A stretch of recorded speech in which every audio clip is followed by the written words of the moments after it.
Hey guys! Today we're talking about all things new year, new you, setting goals, being healthy, and making some changes in life. So we're really excited to get to the video. We would so appreciate if you hit like and subscribe below to let us know that you like our content and support our channel. So let's get to it.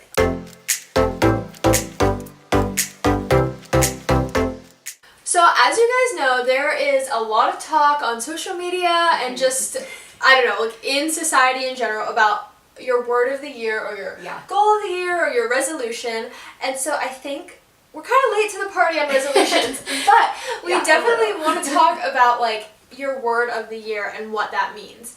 So I think that's something really important to discuss. I think it's a really cool thing. A lot of people have differing opinions. I feel like it's either people are like all about resolutions or like, no, those are dumb. And so I like the word of the year thing because I feel like it's something we can all do, even if you're not going to like sit and write down resolutions or goals. It's still something you can just like, while you're sitting on the couch on New Year's Day, think of, this is what I want like to be my word of the year, to kind of overarch my life this year.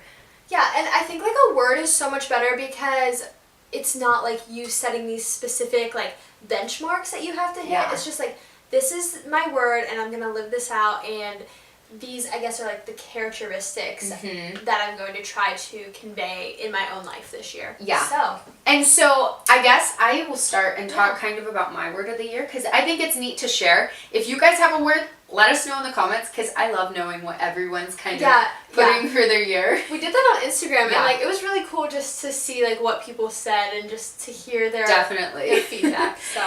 So my word of the year is cultivate this year.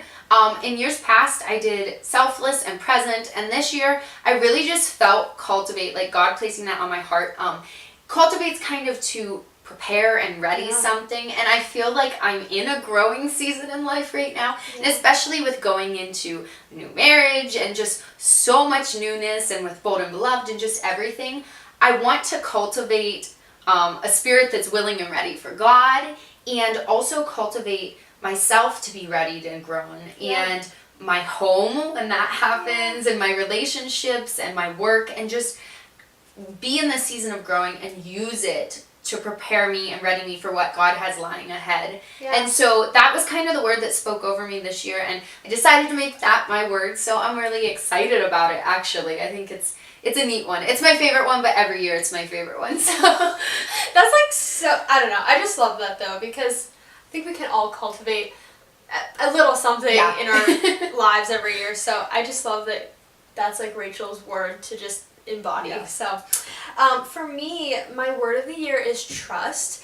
And if you know me personally, I am so like impatient and like I just love to take control of my life. And like I'm just like a 5-year plan like kind of gal. And so I don't know, every single year God just shows me like, hey, you thought it was going to be this way, but surprise.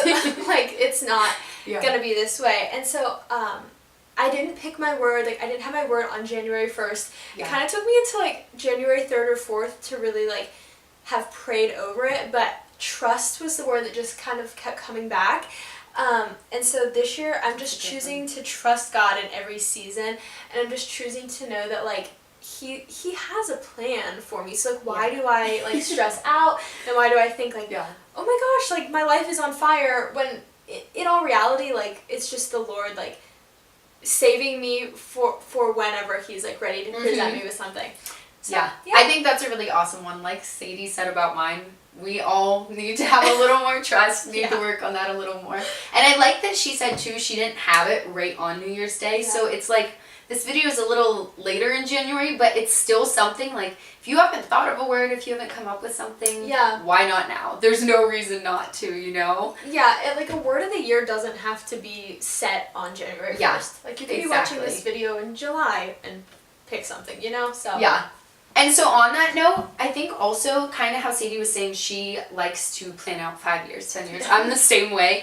And so one of the things with that is like setting goals, and that's something I like to do at the new year. I mean, I love to pick a word, but I'm not gonna lie, I still set goals. I like being able to check that off at the end of the year. It just gives me some satisfaction It like shows you your Yeah, growth. exactly. So it's good. Yeah.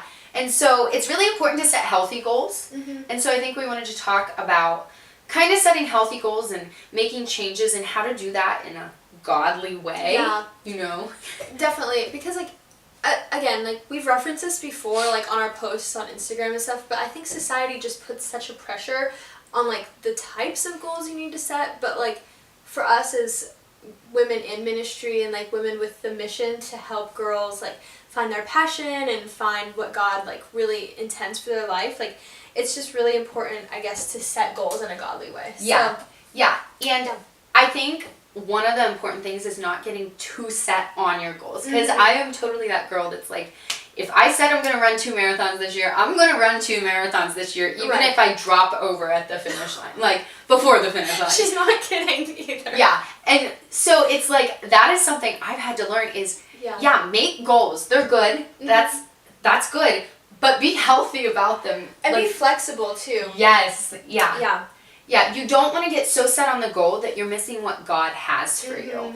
And I've done that so many times that I've been so set on, this is what I planned out as my goal. And that's really me forcing my agenda over God's will. Yeah. And I mean, like, obviously, like, the Lord is going to, like, bless you if you're following Him. And so, like, there's always going to be, like, a time in your life where I feel like you don't listen to something God, like, has set in place for you. But I know in my own life, every time that I kind of just, like, let His path lead the way, I'm so much more satisfied than when I micromanage. Yeah. And, 100%. I don't know, force my hand at things. So. Yeah. And so I don't know how many of you have heard before the SMART method for setting goals.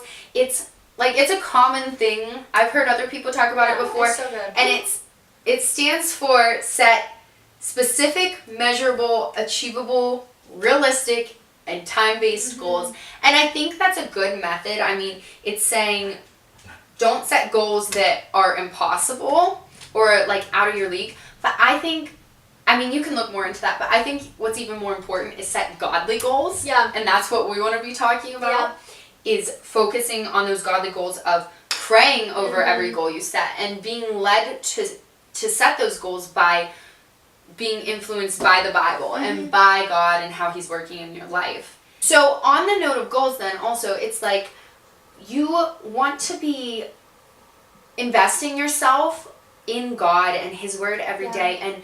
And I really think that should be all of our number one goal, is to grow closer to God. Like, that should be top of our list. Like, that's the healthiest goal we can have, is to really be in tune with God and try to get closer to Him this year than we did last or the year before that. Which I think, like, sometimes, even in my own life, like, I've skewed that, though, and I, like, push that one to the back, and I'm like, I have goals that I need to set, but I don't know.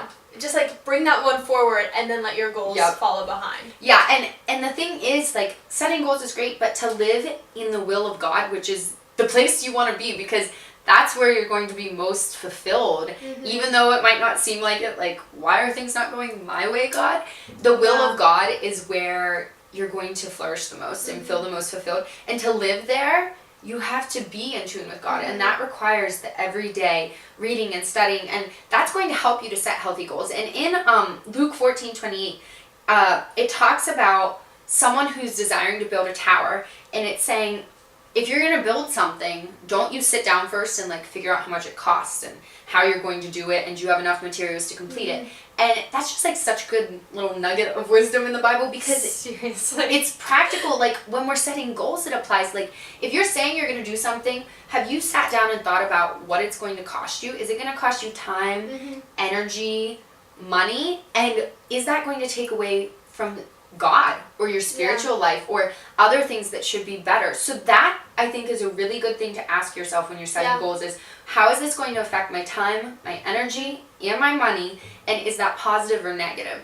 And so that's really important about setting healthy goals, and that was something I wanted to make sure I said. Yeah, no, that's like some smart goal setting, but seriously, it is.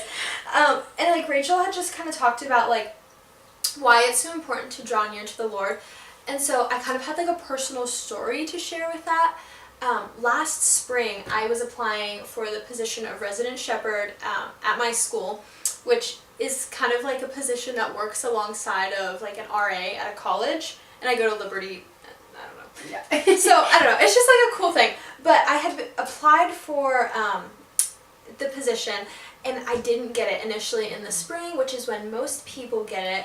And so it wasn't that I wasn't like reading my Bible or like, I don't know, pursuing the Lord, but sometimes I think God just has to like let you go through a growing season where you are like pursuing Him day and night, and you're just like living in His presence. And it's just so crazy because like He'll bring you, He knows the desires of your heart, and so He'll bring you like, I don't know, the goodness or like the thing that you wanted, but it's not always in your timing.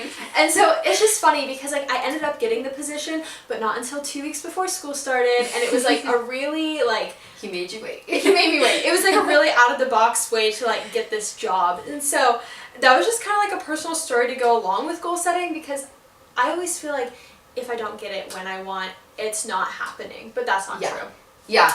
Yeah. And I think that's really important just to remember, goals are good, but have God be the center of your year, not reaching the goals. And I think that was the main thing we wanted to get across really with this, because it's January, you know, it's not too late to set goals. You're probably in the middle of maybe working on some of those goals, already feeling like, I might give up on this one. But don't give up. Yeah, don't give up. But also just remember to keep God central to everything and set those healthy, godly goals. This verse comes from Philippians, and it says, "Brothers, I do not consider that I have made it my own, but one thing I do, forgetting what lies behind and straining forward to what lies ahead, I press on towards the goal for the prize of the upward call of God in Christ Jesus." And that comes from Philippians 3:13 through 14. And I don't know, it just says it right there. Like, we're like straining and like stressing towards the prize that is God. Like, it's not the world, it's not a position, it's not money, it's not, I don't know, husband, boyfriend, like all these things, it's God. So that's our little takeaway for today is make godly goals and push on towards that prize that is heavenly, or God, right? But yeah, we hope you guys like this. So if you did, remember to like, subscribe, and comment, and we will see you next time. Bye!